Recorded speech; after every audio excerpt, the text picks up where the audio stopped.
See, instinct is a survival process.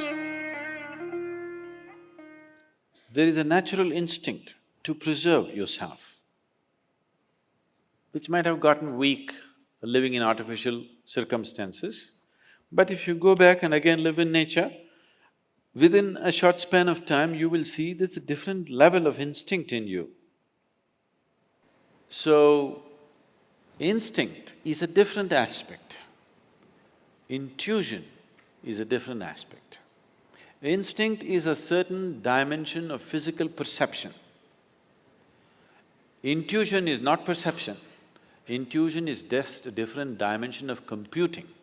Same information, logically 1, 2, 3, 4, 5 steps, intuition, talk 1 step. That's all it is. So how to develop intuition?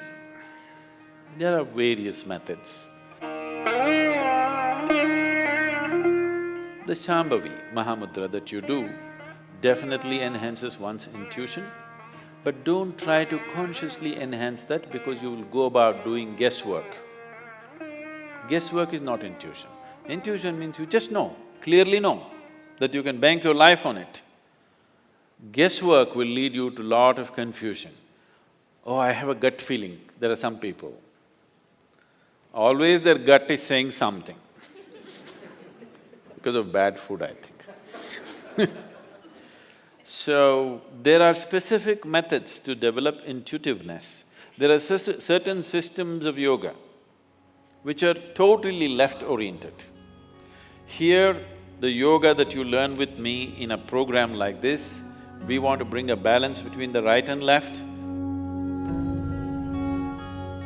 because you want to live a normal life.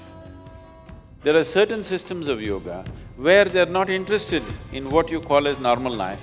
Their only orientation is to develop intuition and see life in a certain way. What they do is they take beeswax and close off the right nostril.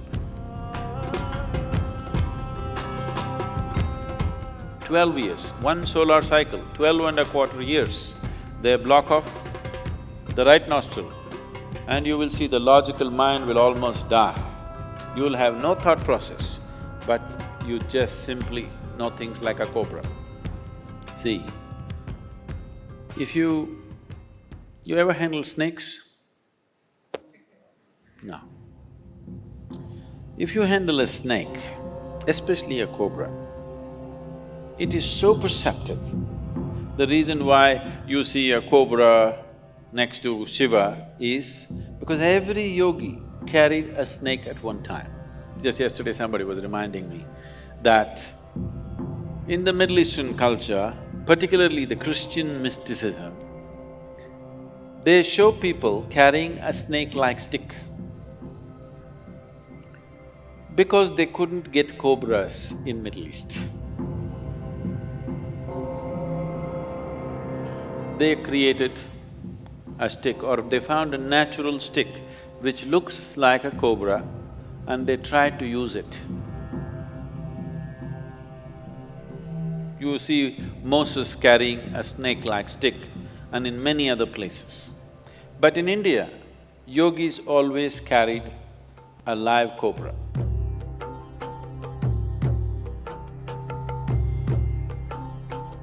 Because its perception is phenomenal. A cobra which is here in Chamundi Hill, if there is going to be an earthquake in California, not happening, it is going to be, nothing has started, no Richter scale is saying anything, but this cobra will already start behaving in a different way. If you are keen enough, you will immediately know what's going to happen. He's so perceptive. The earth's intentions, he knows. Not the happenings, intentions, he already knows. That's the reason why you see Shiva is carrying cobra here, a reptile, a crawly creature, he should have kept it down at least. He carries it here because Shiva is making a statement, you are as good as me. He has 3 eyes, everything possible he's seeing, but he is telling, the cobra is as good as me. If you worship me, you have to worship him because he's as good as me, he sees as much as I see. So that's why the cobra became very significant. If you see a yogi with a cobra, not me. There are other kinds who are freaky. Who'll have a cobra and who'll have green-colored glass bangles on their left hand. If you see them, if you look at his nostril, you will see he has beeswax sealing off his right nostril.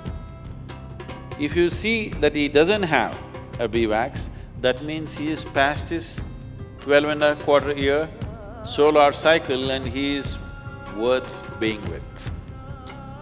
There are things about him that you cannot imagine. So, you cannot go that way.